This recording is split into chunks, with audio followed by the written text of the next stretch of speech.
नमस्कार, दूरदर्शन मध्य प्रदेश के खास कार्यक्रम आमने सामने में आपका स्वागत है। मैं हूं अंकुर जैन। हमारे साप्ताहिक कार्यक्रम में हम हर हफ्ते किसी खास शख्सियत से विभिन्न सामाजिक, सांस्कृतिक, राजनीतिक विषयों पर बात करते हैं। आज के एपिसोड में भी हम ऐसे ही खास शख्स हमारे साथ हैं जिनसे हम महिला स्वास्थ्य, कुपोषण, टीबी जैसे विषय पर बात करेंगे। आज हमारे साथ इस कार्यक्रम में जुड़े हैं डॉक्टर प्रभाकर तिवारी जी, जो कि मुख्य चिकित्सा एवं स्वास्थ्य अधिकारी हैं और इस क्षेत्र से, स्वास्थ्य के क्षेत्र से, मेडिकल क्षेत्र से सरकार की जो स्वास्थ्यगत योजनाएं चलती हैं उनके विषय में बहुत ही पैनी नज़र रखते हैं, उनको क्रियान्वित करने में अपना योगदान देते हैं। तो ऐसे प्रभाकर जी, आपका इस कार्यक्रम में बहुत बहुत स्वागत है। हम आज की चर्चा को आगे बढ़ाएं उससे पहले दर्शकों को बता दें कि सरकार ने कुछ ही दिन पहले महिलाओं की शादी की उम्र 18 से बढ़ाकर 21 वर्ष करने का फैसला लिया है। इस फैसले के पीछे सरकार ने तर्क दिया है कि कम उम्र में शादी कुपोषण की बड़ी वजह है और कुपोषण को भी टीबी होने का बड़ा कारण माना जाता है। कैसे यह बीमारी महिलाओं के स्वास्थ्य को प्रभावित कर रही है और सरकार के फैसले के बाद महिला स्वास्थ्य की दिशा में सकारात्मक परिणाम किस तरह देखे जा सकते हैं, इसी विषय पर हम आज के कार्यक्रम में बात करेंगे। तो सबसे पहले प्रभाकर जी, कार्यक्रम की शुरुआत इसी सवाल से करते हैं कि कोरोना काल में स्वास्थ्य और इम्यूनिटी को लेकर सजगता बढ़ी है। इस बीच टीबी जैसी जो पहले से चली आ रही बीमारियां हैं उनकी क्या स्थिति है और इस संबंध में कितनी जागरूकता है? सभी दर्शकों को नमस्कार। अंकुर, जैसा आपने बताया कि पिछले करीब 1-1.5 साल से हम लोग कोविड या कोरोना से जूझ रहे थे। निश्चित तौर पर इसमें जो दूसरी बीमारियां हैं उनकी तरफ लोगों का ध्यान कम था, पर इसका ये मतलब नहीं है कि वो बीमारियां ख़त्म हो चुकी थी या उन बीमारियों की गंभीरता कम हो गई थी। जैसा आपने बताया कि टीबी हो या दूसरे संक्रामक रोग हों, उस समय भी उतने ही तीव्रता से हम सभी को अफेक्ट कर रहे थे जितना पहले कर चुके थे। अगर हम बात करें टीबी को, तो हम देखते हैं कि टीबी कोई नई बीमारी नहीं है। पहले भी आपने देखा होगा कि टीबी की बीमारी लंबे समय से हम इसको जानते थे।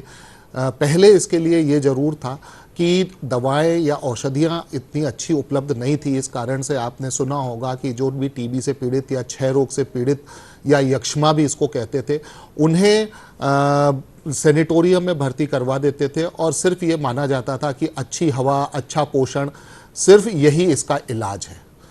निश्चित तौर पर अच्छा पोषण, अच्छी हवा उसमें मदद करती है, पर जैसे जैसे टीबी की नवीनतम दवाएं आती चली जा रही हैं, टीबी एक ज़माने में असाध्य रोग माना जाता था और अब जो टीबी है वो सामान्य बीमारियों की तरह ही माना जाता है और सामान्य बीमारियों की तरह ट्रीटमेंट से पूरी तरह से ठीक हो जाता है। तो अगर हम देखें, कोविड में भी जो चर्चा भले ही कम हो गई हो, पर टीबी का या टीबी के रोग का इम्पोर्टेंस कम नहीं हुआ था और इसका इम्पोर्टेंस लगातार अभी भी बना हुआ है। ये अभी भी एक पब्लिक हेल्थ प्रॉब्लम है और जैसा कि आप जानते हैं कि माननीय प्रधानमंत्री जी ने ये घोषणा की है, भारत सरकार और मध्य प्रदेश सरकार ने ये घोषणा की है कि हम 2025 तक टीबी को एलिमिनेट करना चाहते हैं। यानी हम इसको ऐसी स्थिति में ले जाना चाहते हैं जब ये पब्लिक हेल्थ के लिए एक इम्पॉर्टेंट प्रॉब्लम ना रहे। तो हमारा अभी भी लक्ष्य यही है और इसी लक्ष्य को साथ में लेकर हम लोग काम कर रहे हैं। डॉक्टर साहब, लेकिन एक चीज़ देखी जाती है कि टीबी के लक्षण सामान्यतः बहुत देर से नोटिस किए जाते हैं। हम शुरुआत में इसको पकड़ नहीं पाते हैं या इसको सामान्य खांसी समझते हैं या सामान्य बुखार समझ लिया जाता है। तो कैसे लक्षण देखे जाते हैं और जब हमें इस तरह के लक्षण नज़र आएँ तो हम उसे इग्नोर ना करें, उसे गंभीरता से लें और उसकी जाँच कराएं? आपका कहना बिल्कुल सही है और बहुत ही एक ज़रूरी क्वेश्चन है जो आपने पूछा है। हमारे दर्शकों को यह जानकारी ज़रूर होनी चाहिए। सबसे पहले तो हमें ये ध्यान में रखना चाहिए, हम लंबे समय से ये मानते रहे हैं कि जो टीबी है मूलतः फेफड़ों की बीमारी है, पर अगर हम ये देखें तो टीबी शरीर के लगभग सभी अंगों को किसी न किसी तरह से अफेक्ट कर सकती है। ये जरूर है कि जो फेफड़े की टीबी है उसके केसेस हमें सबसे ज़्यादा देखने को मिलते हैं। जो फेफड़े की टीबी है वो संक्रामक होती है, उससे संक्रमण फैलता है। संक्रमण फैलने का खतरा सबसे ज़्यादा या लगभग हम कहें तो मोटे तौर पर एक्सक्लूसिवली पल्मोनरी ट्यूबरकुलोसिस या फेफड़ों की टीबी से होता है।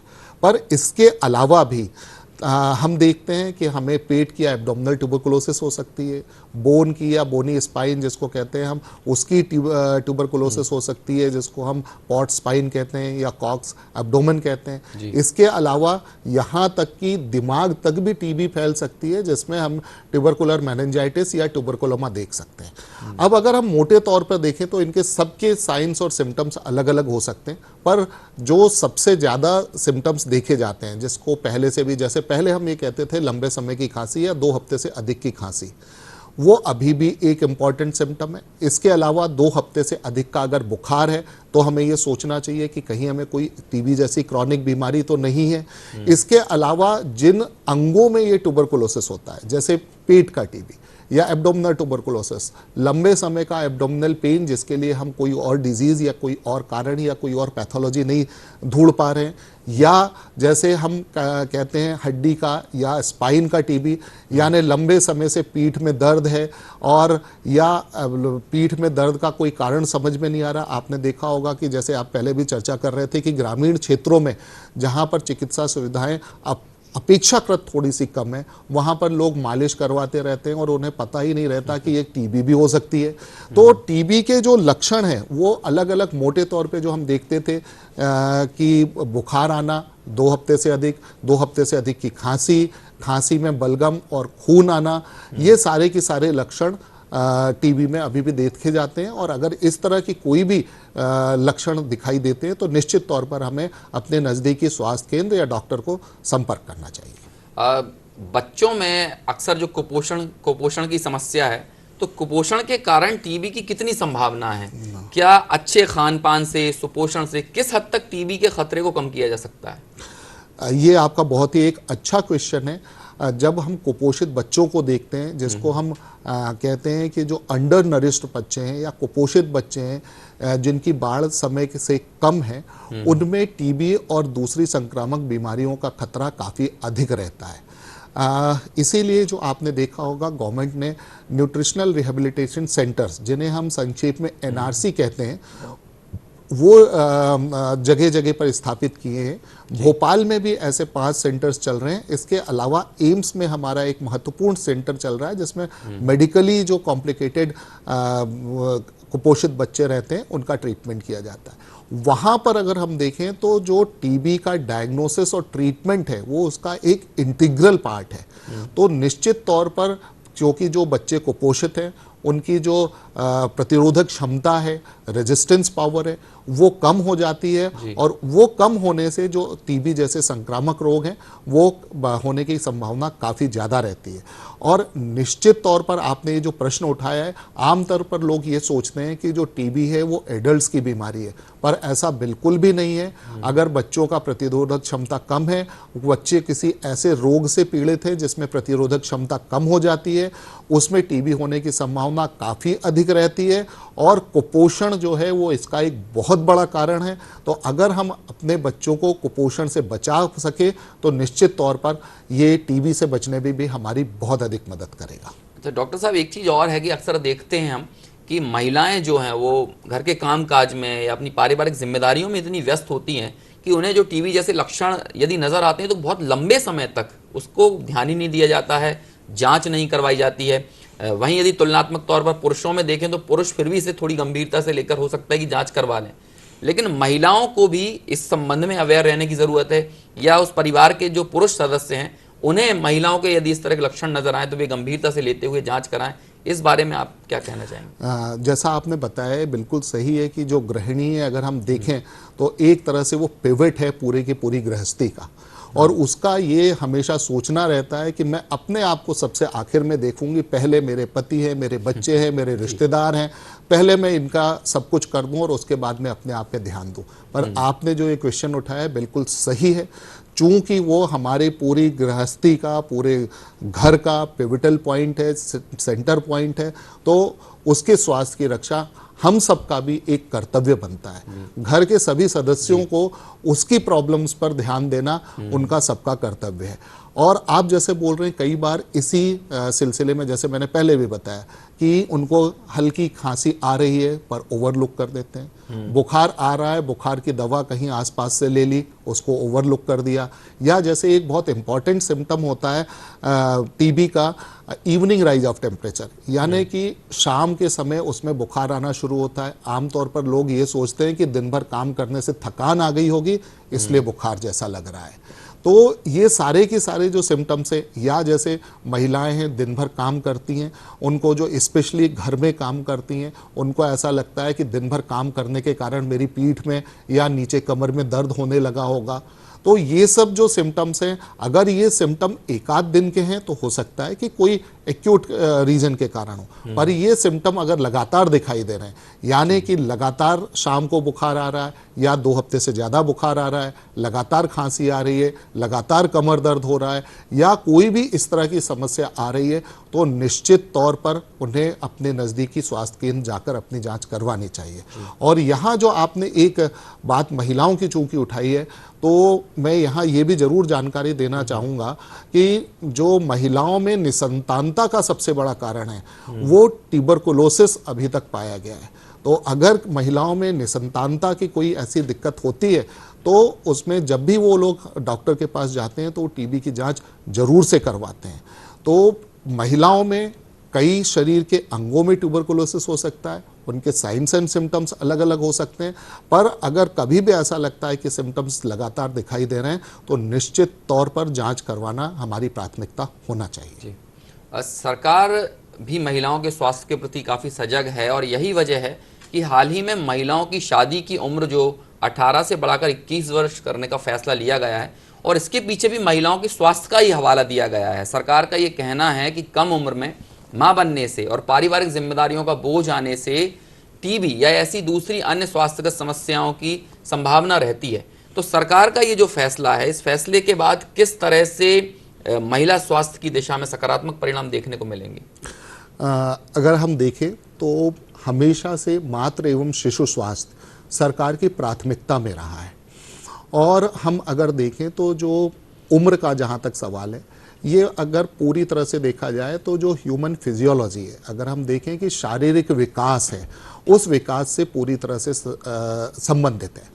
अगर हम ये देखें 18 साल तक ये माना जाता था कि लगभग शरीर का विकास पूरा हो जाता है, और विकास हो जाने पर ही अगर, क्योंकि आप जानते हैं कि शादी जब होती है, शादी के 1 आध साल बाद या कुछ समय पश्चात बच्चे होते हैं, और बच्चे होने के लिए ज़रूरी है कि जो भी माता पिता बन रहे हैं वो पूरी तरह से शारीरिक और मानसिक तौर पर इसके लिए तैयार हों। तो अब हम इसमें दोनों के दोनों आप देख रहे हैं कि जैसे जैसे समय बढ़ता जा रहा है, मानसिक स्वास्थ्य का जो इम्पोर्टेंस है वो भी इसमें बढ़ता चला जा रहा है। जो मैच्योरिटी वाली बात है वो भी आती जा रही है। तो मुझे ऐसा लगता है कि सरकार का ये जो कदम है ये स्वागत योग्य कदम है। इससे महिलाओं में और महिलाओं के साथ साथ पुरुषों में भी, जो भी परिवार है, जो भी शादी करने के पहले, उसमें शारीरिक और मानसिक तौर पर वो इतना स्वस्थ हो सकेगा कि वो अपने परिवार को आगे बढ़ाने के बारे में एक मैच्योर डिसीजन ले पाएगा। और शारीरिक स्वास्थ्य अगर उसका ठीक होगा, शारीरिक तौर पर सक्षम होंगी महिलाएं या जो माताएं बनने वाली हैं, तो निश्चित तौर पर जो अगली पीढ़ी आएगी वो भी उतनी स्वस्थ और सक्षम होगी। तो मुझे तो ऐसा लगता है कि अगर हम उसको दोनों तौर पर देखें, शारीरिक तौर पर, मानसिक तौर पर और यहाँ तक कि सामाजिक तौर पर, तो हमें सरकार के इस निर्णय का स्वागत करना चाहिए। और हमें व्यावहारिक तौर पर यह देखना चाहिए कि इससे जो महिलाओं की स्थिति है उसमें और अधिक सुधार देखने को मिलेगा। कम उम्र में शादी से मातृ मृत्यु दर बढ़ने की भी बात कही है, कुपोषण जैसी समस्याओं की बात कही जाती है। तो मैं ये पूछना चाहता हूँ कि क्या टीबी भी मातृ मृत्यु दर का कारण बनता है, इसमें इजाफा होता है? देखिए, टीबी डायरेक्टली तो मातृ मृत्यु का कारण नहीं बनता है, बहुत ही कम ऐसे केसेस रहते हैं। पर जो आपने कम उम्र में शादी वाली बात कही है, तो जो कम उम्र में शादी है वो निश्चित तौर पर मातृ मृत्यु से जुड़ी हुई है। अगर हम मातृ मृत्यु के केसेस का विस्तृत विश्लेषण करते हैं, उनके कारणों पर जाते हैं, तो उनके कारणों में दो बहुत इम्पॉर्टेंट कारण समझ में आते हैं। एक होती है अर्ली जो पेरेंटहुड रहता है, मतलब कि जो अत्यंत कम उम्र में माताएं बनती हैं या फिर बहुत लेट उम्र में माताएं बनती हैं जिनके मल्टीपल प्रेगनेंसीज हो चुके होते हैं, और जिसको कहते हैं ग्रांड मल्टी ग्रेविडा। तो निश्चित तौर पर कम उम्र में शादी या कम उम्र में बच्चों का पैदा होना मातृ मृत्यु का एक बहुत बड़ा कारक है। और निश्चित तौर पर जो प्रयास सरकार कर रही है और जो सामाजिक तौर पर भी अब धीरे धीरे शादी की उम्र और साथ में ये उम्र बढ़ रही है, उससे निश्चित तौर पर मातृ मृत्यु कम करने में हमें हेल्प मिलेगी। जी, यदि मेडिकल हिस्ट्री यदि इस तरह की हो, जैसे किडनी की बीमारियां हो या फेफड़ों संबंधी कोई बीमारी हो, तो पहले से जो चली आ रही बीमारियां हैं लगातार जिनका इलाज चल रहा हो, तो ऐसे लोगों को टीबी की संभावनाएं कितनी रहती है? आपने ये बहुत अच्छा क्वेश्चन पूछा है। आप जानते हैं कि ऐसी बहुत सारी बीमारियां जैसे क्रॉनिक रीनल फेल्योर ही है, या जैसे एड्स होता है, HIV होता है, जिसमें कि इम्यूनो डिफिशियंसी हो जाती है। तो ऐसी जो भी बीमारियां हैं जिसमें किसी तरह से इम्यूनो कम्प्रोमाइज्ड स्टेट आती है, मतलब जो शरीर की प्रतिरोधक क्षमता है वो प्रतिरोधक क्षमता कम हो जाती है, या कई बार आप देखते हैं कि बहुत सारी ऐसी बीमारियां हैं जिसमें हम लोग इम्यूनो सप्रेशन के लिए दवाइयां देते हैं। जैसे ट्रांसप्लांट के पेशेंट्स रहते हैं, ट्रांसप्लांट के पेशेंट्स को रिजेक्शन के लिए हम लोग दवा देते हैं लगातार, जिससे कि वो ऑर्गन रिजेक्ट ना हो। तो इस तरह की बहुत सारी बीमारियां भी हैं, बहुत सारी मेडिकल कंडीशंस भी हैं जिनमें या तो इम्यूनो कंप्रेशन यानी प्रतिरोधक क्षमता अपने आप उन बीमारियों के कारण कम होती है, या फिर हम उन इम्यूनो कंप्रेशन देते हैं कुछ बीमारियों को ठीक करने के लिए। तो ऐसी कोई भी बीमारी या ऐसी कोई भी स्थिति जिसमें इम्यूनो कंप्रेशन होता हो, शरीर की प्रतिरोधक क्षमता कम होती हो, तो निश्चित तौर पर ऐसी सब बीमारियां टीबी जैसे अपॉर्चुनिस्टिक इन्फेक्शन को बढ़ाने का काम करती हैं और उसके खतरे को बढ़ाती हैं। जी, एक और बात जो डॉक्टर साहब मैं पूछना चाहूँगा कि ग्रामीण या जो दूरस्थ अंचलों में टीबी और इस बीमारी के लक्षणों के प्रति कम जागरूकता है। आप कुछ देर पहले बता भी रहे थे कि यदि पीठ में दर्द हो तो लोग मसाज या मालिश करवाने लगते हैं और उससे ही ठीक होने के बारे में सोचते हैं। तो ऐसे दूरस्थ अंचलों में यदि इस विषय में जागरूकता लाना है तो किस तरह के कदम सरकार द्वारा उठाए जा रहे हैं या और उठाए जाने चाहिए? देखिए, जैसे मैंने कहा है कि अब जो स्वास्थ्य सेवाओं की पहुंच है वो धीरे धीरे अपने दूरस्थ अंचलों तक लगातार बढ़ती चली जा रही है, और जो स्वास्थ्य केंद्र हैं, स्वास्थ्य सुविधाएं हैं, वो जिसको हम कहते हैं कि अंतिम छोर तक पहुंचाने के सरकार के प्रयास लगातार चल रहे हैं। इसके साथ साथ आप जानते हैं कि आजकल जैसे हमारा ये टीवी है या जो केबल टीवी और दूसरे नेटवर्क हैं, जो इलेक्ट्रॉनिक मीडिया है, वो उसमें एक बहुत बड़ा रोल अदा कर रहा है। तो आप देखते हैं कि भले ही अब जो प्रिंटेड मीडिया है उसकी भी पहुंच रिलेटिवली बढ़ी है, और साथ में इलेक्ट्रॉनिक मीडिया तो अगर आप देखें तो मेरे ख्याल से अब देश का कोई भी ऐसा कोना नहीं होगा जहां तक उसकी पहुंच ना हो। तो दोनों चीज़ें हम लोग अपना जो IC जिसे कहते हैं इंफॉर्मेशन एजुकेशन एंड कम्युनिकेशन, वो जितना हमारा मजबूत होगा, जब तक जितना लोगों को ये मालूम होगा कि हमें कब सलाह लेनी है, मेडिकल एड कब लेनी है, उतना ही इसमें हमें फ़ायदा होगा। इसके साथ साथ गवर्नमेंट जो है वो टीबी जैसी बीमारियों के लिए इंसेंटिव्स भी दे रही है। जैसे आपने बीच में पोषण की बात की, जो भी टीबी के पेशेंट्स हैं उनको 500 रुपये महीना सरकार देती है जिससे वो अपना पोषण सुधार सके।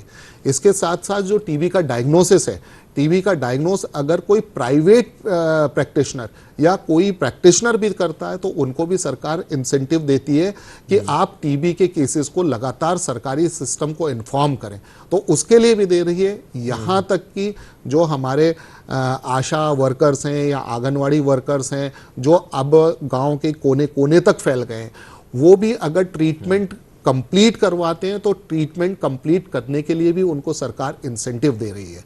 तो अगर हम देखें तो सरकार का ये एक मल्टी प्रोंग्ड अप्रोच है जिसमें सरकार टीबी की पहचान के लिए, टीबी की जानकारी के लिए, टीबी की ट्रीटमेंट के लिए, टीबी के ट्रीटमेंट कंप्लीशन के लिए सभी के लिए इंसेंटिव्स भी दे रही है, मुफ्त दवाइयाँ उपलब्ध करा रही है, और न सिर्फ टीबी के पेशेंट्स के लिए, यहाँ तक कि जो टीबी के केस के संपर्क में आ रहे हैं उनके प्रिवेंटिव ट्रीटमेंट के लिए भी मुफ्त दवा उपलब्ध करा रही है। तो टीबी से रिलेटेड जितनी भी चीज़ें हैं वो सभी बिल्कुल फ्री है। जो हमारे पीड़ित भाई बंधु हैं उनके पास ये अपॉर्चुनिटी है, वो चाहे तो सरकारी दवाइयाँ लें, चाहे तो प्राइवेट प्रैक्टिशनर के पास जाकर उनसे उपचार लें, सभी के लिए सरकार परमिट करती है और सरकार सभी को मुफ्त दवाइयाँ उपलब्ध कराती है। तो रही बात इसकी कि कितना हम लोग वहाँ तक पहुँचे, तो संचार के साधन और जो आप जानते हैं कि गांव में माउथ टू माउथ पब्लिसिटी बहुत काम करती है।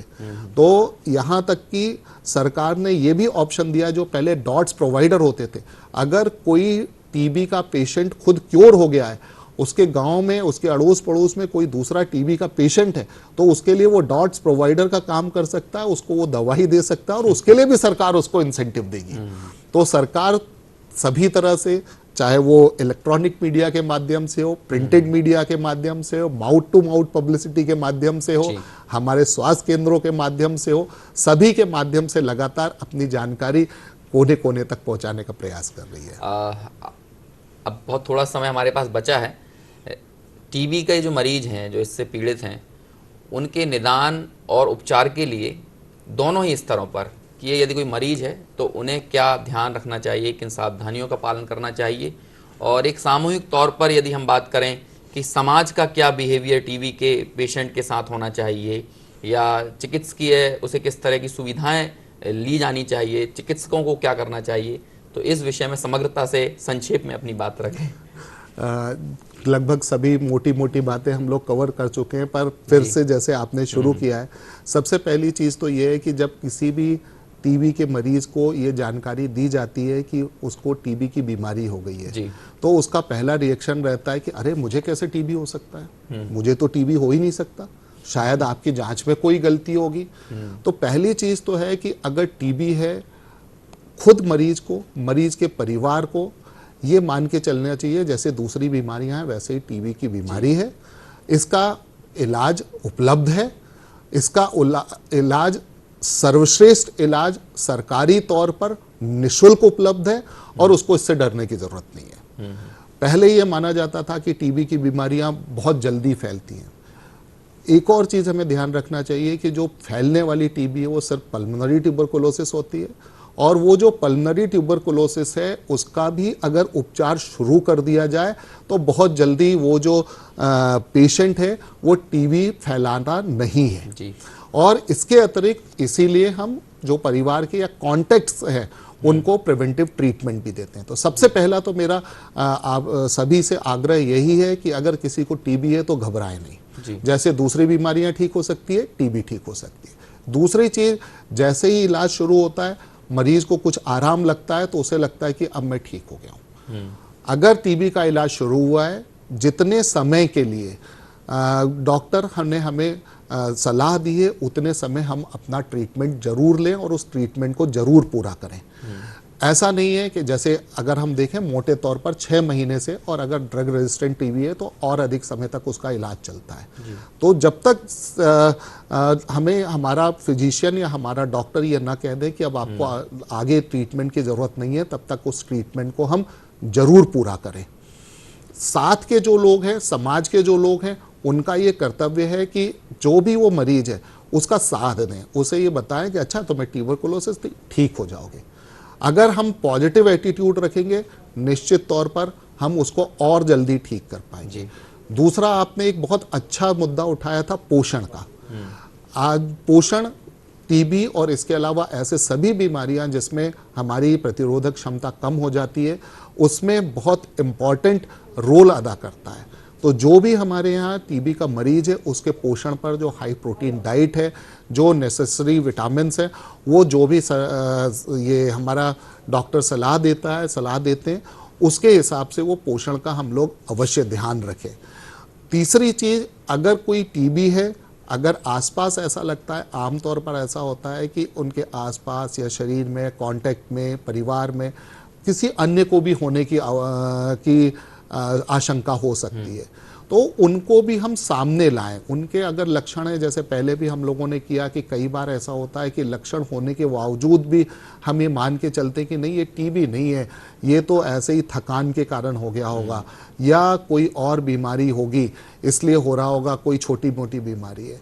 तो अगर इस तरह का कोई भी सस्पिशन है तो निश्चित तौर पर हमें डॉक्टर के पास जाना चाहिए। और एक सबसे इम्पॉर्टेंट जो है, मैं अपने चिकित्सक बंधुओं से अनुरोध करना चाहूँगा कि ओपीडी में हमारे पास तरह तरह के मरीज आते हैं। आमतौर पर ये माना जाता है कि लगभग 4% मरीज हमारी ओपीडी के ऐसे होते हैं जिनका हमें टीबी के लिए जांच करवाना चाहिए। तो अगर हम हमारे चिकित्सक बंधु इस वक्त चीज़ का ध्यान रखेंगे, अगर उनके मन में कोई इस तरह का शंका आए या कोई पेशेंट इस तरह के लक्षण लेके आए, तो उनके मन में भी आना चाहिए कहीं ये टीबी तो नहीं। क्योंकि जो हम ये मानते हैं कि हमारी आंखें वहीं देखती हैं जो हमारा दिमाग जानता है।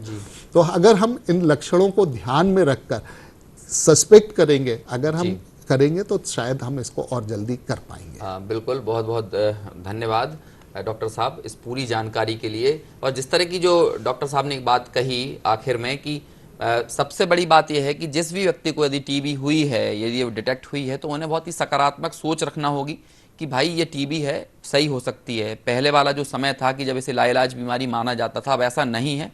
बहुत ही अच्छा बेहतर ट्रीटमेंट है। और अमूमन अधिकतर जो केस है, ये मान के चलिए कि 100 में से 90-95% केस जो हैं वो इसमें क्योर होते हैं, ठीक होते हैं। तो इसलिए जब हम इस सकारात्मकता के साथ यदि हम इस टीबी की बीमारी से लड़ेंगे तो निश्चित तौर पर सफलता मिलेगी। और साथ ही समाज की भी ये जिम्मेदारी है कि ऐसे टीबी के किसी भी मरीज के साथ बहुत ही सदाशयता का व्यवहार करें, उसको किसी भी तरह से समाज के अलग रखते हुए उसको इग्नोरेंस का जो फीलिंग है वो ना आने दें। ये हमारी सामूहिक तौर पर समग्र जिम्मेदारी है। तो इस प्रकार तमाम तरह के विषयों को लेकर हमने टीबी से के संबंध में, महिला स्वास्थ्य के संबंध में यहाँ पर डॉक्टर साहब से चर्चा की। डॉक्टर साहब, हमारे इस कार्यक्रम आमने सामने में जोड़ने के लिए आपका बहुत बहुत धन्यवाद। Thank you. फिलहाल हम यहीं रुकते हैं, लेकिन अगले हफ्ते जब हम इस कार्यक्रम में आपसे जुड़ेंगे तो फिर किसी नई हस्ती के साथ किसी नए विषय पर आपसे मुखातिब होंगे। तब तक के लिए हमारी पूरी टीम को दीजिए इजाज़त। नमस्कार।